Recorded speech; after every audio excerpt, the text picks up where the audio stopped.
പുതുവർഷം പിണറായിക്കും CPM-നും ഒരു ലോഡ് പണികളുടെ കാലം. ദിവ്യയുടെ രാഷ്ട്രീയ ഭാവിക്ക് റീത്തുവെക്കുന്ന കാലം.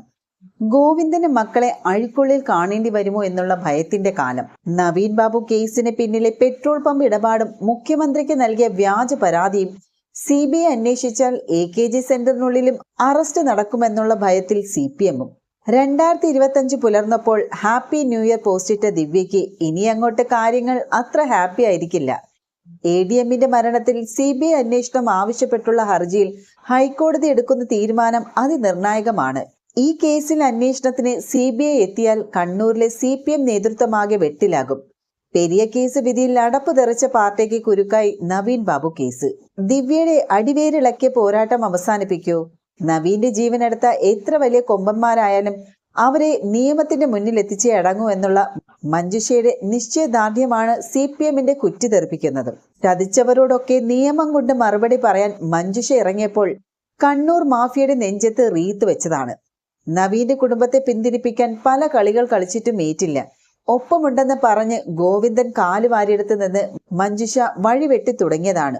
CPM-നെ മൂടാനുള്ള വജ്രായുധങ്ങൾ ഇതിനോടകം കോടതിയിൽ നിരത്തി കഴിഞ്ഞു മഞ്ജുഷ. നവീൻ ബാബു തൂങ്ങി മരിച്ചു എന്ന് പറഞ്ഞാൽ അത് വിശ്വസിക്കാൻ ബുദ്ധിമുട്ടുണ്ടെന്നും കൊല നടത്തിയ ശേഷം കെട്ടിത്തൂക്കിയതാണെന്ന് സംശയിക്കേണ്ടി വരുമെന്നും CBI അന്വേഷണം ആവശ്യപ്പെട്ടുകൊണ്ട് ഹൈക്കോടതിയിൽ നൽകിയ ഹർജിയിൽ മഞ്ജുഷ ആരോപിച്ചിരുന്നു. ശരിയായിട്ടുള്ള രീതിയിലുള്ള ഒരു പോസ്റ്റ്മോർട്ടം നടന്നില്ല എന്നും ഇൻക്വസ്റ്റിൽ കഴുത്തിൽ കണ്ടെത്തിയ പാട് പോസ്റ്റ്മോർട്ടം റിപ്പോർട്ടിലുമില്ല.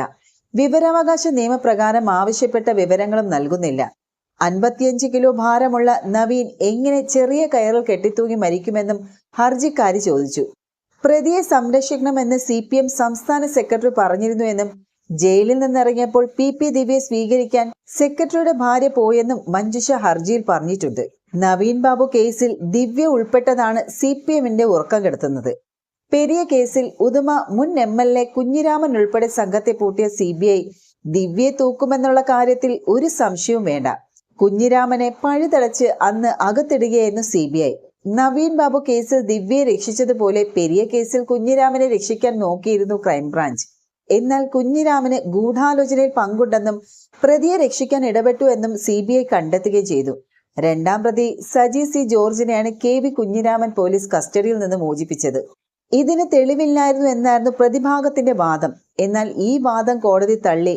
ബേക്കൽ പോലീസ് സ്റ്റേഷനിലെ ASI ആയിരുന്ന മനോജ് സജി C ജോർജിനെ കസ്റ്റഡിയിലും എടുത്ത് ജീപ്പിലും ഇരുത്തിയിരുന്നു.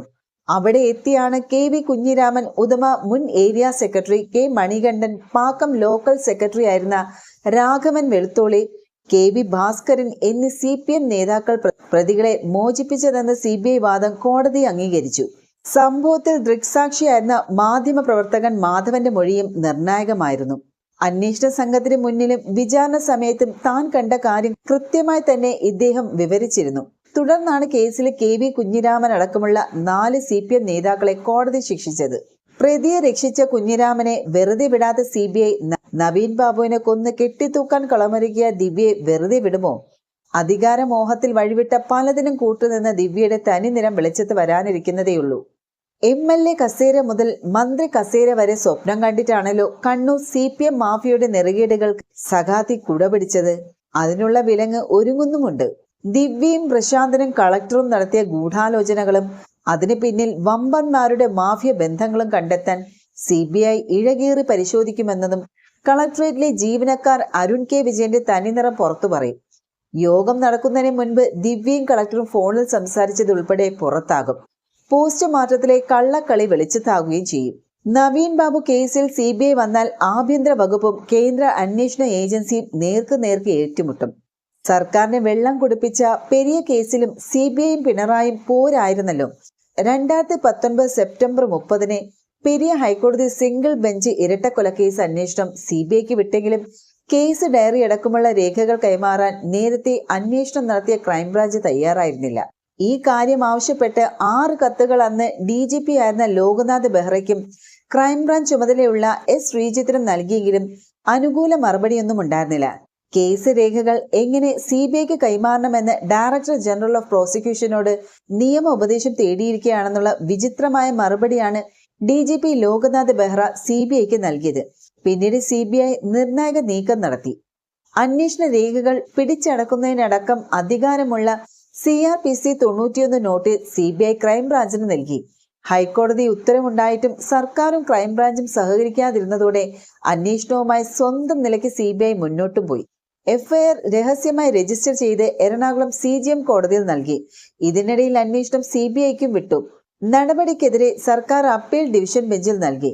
അന്വേഷണം സ്റ്റേ ചെയ്യാത്ത സാഹചര്യത്തിൽ CBI രഹസ്യമായി മുന്നോട്ടുപോയി. കാസർകോട്ട് CPMന്റെ 2 പാർട്ടി ഓഫീസുകൾ റെയ്ഡ് ചെയ്ത് രേഖകളും ശേഖരിച്ചു.